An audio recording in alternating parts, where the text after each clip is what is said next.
How are you? Oh, thank you. No, y'all. Look, you Gentlemen. No, only when there's other eyes watching. Only when the camera's rolling. That's right, only when cameras Don't are let on. him fool you. Just kidding. He is a nice guy. It seems like it. Yeah. Winchester family business. Yeah. Gotcha. Question for you both. As you created the story of John and Mary, a lot of ideas had to go through your head of what a backstory might be or a spinoff might be of Supernatural. What was the tipping point that made you decide to go with the John and Mary backstory? It's kind of an easy question, though, because in our minds, not your question. Your question is difficult. But remember when you said, we were just kind of, I for one, will go on the record and say Wayward Sisters is amazing. Should have been picked up. Really amazing. Should have Should have been picked up. Moving on from that, you were like, you were thinking of like what characters Trying to would break you that wanna down. watch? Well, also going back to Wayward Sisters, trying to break down why that, what was it that maybe prevented that from turning into a series, and the, one thing that I talked to her about it. We were discussing it one night over dinner, and I was like, maybe it was because it wasn't a character that was part of the core story. And if you were going to spin off Supernatural, You said it wasn't a Winchester. it was, and I said And it because I was like, maybe because there wasn't a Winchester involved. I thought we talked about what it would look like to spin Castiel's character off and have his garrison of angels in heaven, and maybe that was. And I said, I think it's got to have a Winchester. Thank you so much. Also a great idea. And she was like, well, what about? She was like, well, what other Winchesters? I'm like, well, there's Dad and Mom. And she's like, well, then go back into the 70s and tell that story. And I was like, oh my God, you're right. That's what we do. We've got touchstones that have been laid out in the mothership that are lore. Maybe we could hit those markers in a way that isn't expected. Maybe we could, and that's something that's a holdover from Kim Manners from the original, first 3 seasons. Was he was like, always give them something they expect in a way they don't expect it. And we're like, if we could tell that story in a way that might go, then I think we got, as opposed to just lining up and just filling in the blanks in what I'm sure we've all probably done. Fill in those blanks a little differently and tell that story just slightly different, skew it a bit to where it actually becomes a supernatural type story. And so Enter Robbie Thompson, enter the studio, and everybody, and she and I also just went straight to the top. We went straight to the president of Warner Brothers and straight to the president of CW, and we were like, hey guys, what do you think of this? And both of them were like, we love it. Now go through the proper channels and get this developed. And so that's when we were like, right. So yeah. So with you guys acting as producers on this, what's that process like? How involved are you guys in sort of day-to-day decisions? Tell us a little about your roles and working together. I mean, married couples working together seems like it could be interesting. Well, I just said over there. We do a lot of it. Yeah, we work together anyway. We've got 3 kids. We have a brewery. Right. We have 3 kids. A couple of companies. Yeah. We're doing right now what we generally do in the kitchen. So we're just producing and talking about, and we make our kids interview us. They're brutal. No, it's been fun. It has really just been an extension of what we do at home, and that's to put it the simplest way. I read all the scripts. She brings me in. No, the interesting thing, and I'll tell you a quick story. So I in working with Kripke on Boys, I asked him, because we were kind of in the throes of getting this up and running.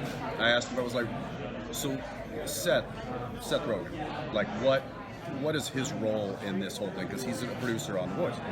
And he's like, Seth's role is, if the train starts going off the tracks, we throw him in front of it. And I'm like, I want to be that guy. But so I certainly tend to be more that, but I also, hey honey, what do you need? But I tend to also be heavily involved with wanting to check, because this is a story that is very important to me.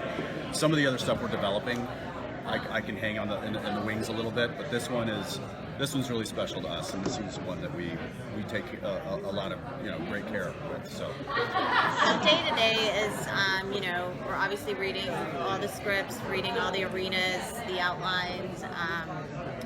Robbie is a genius, so we're lucky. We never have to give any notes because he's perfection. He sends us the story arenas. We look at them, we check it off, then it goes up to the studio. We're very involved in the casting, which was just an incredible process.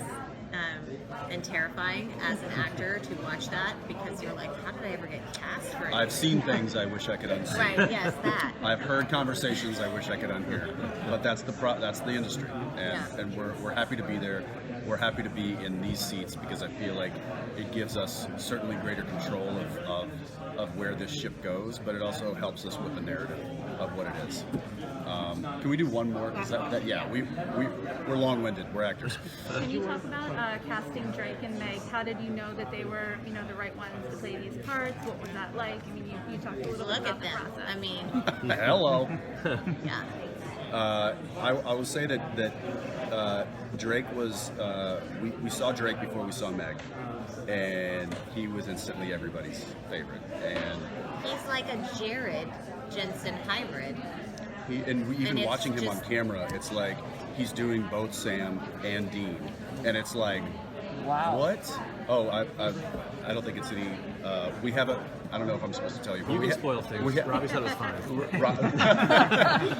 Well, we have a director that's directing an episode right now. I don't know if I'm supposed to say who that is because he's part of the Supernatural family. But he was saying there's so many that direct. Let's see. Got it. What he was saying, he's like it's bizarre because Drake does things that are very Jared-like, not even Sam-like, but like just little quirks and nuances. And so it was really kind of a no-brainer when Drake came about. And Meg was finding Meg was a little more difficult. There were a lot of Marys. Finding Mary was a little bit more difficult. Mary. When Meg came on the screen, we were both just like, because we watched zombies every day in our house. Because of that little girl that just came in here. We knew Meg's work very well. You know how kids are, they're like, it's just going on all day. So it's just like the whole movie's on repeat. going on. We know all the songs. She walks in and we're like, okay, we need to watch this with like a thoughtful eye, because I was like, let's cast her. Yeah, get her. She's available. What? Get her. But then she started to read, and we were like, wow. And it was also, there was other great candidates, but it really, when we started doing chemistry reads, they were great when they were reading the scene together, but when the scene was over, and we put our cameras on mute, and we're texting notes. It was the chemistry that they had when the cameras weren't rolling. Yeah, the Meg and Drake show. It's adorable. That Robbie and Danneel and I were like, well, let's just send that in. That's it. So trying to capture that essence, which I believe we're doing, is the magic, and that goes back to something Kripke said to me. The second episode of Supernatural, which is like the show begins and ends with you two and the relationship that you have on screen and the relationship you have off screen. Yeah.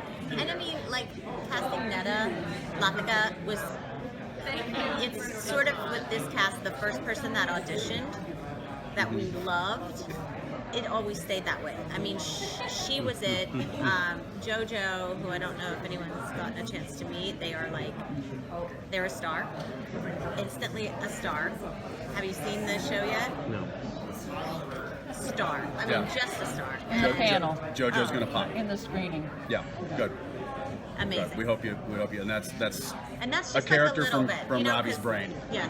You could see it on the trailers, like pure Robbie. It's pure Robbie. It's Robbie unleashed, which that's all we can hope for. Just keep going. Just push them that way.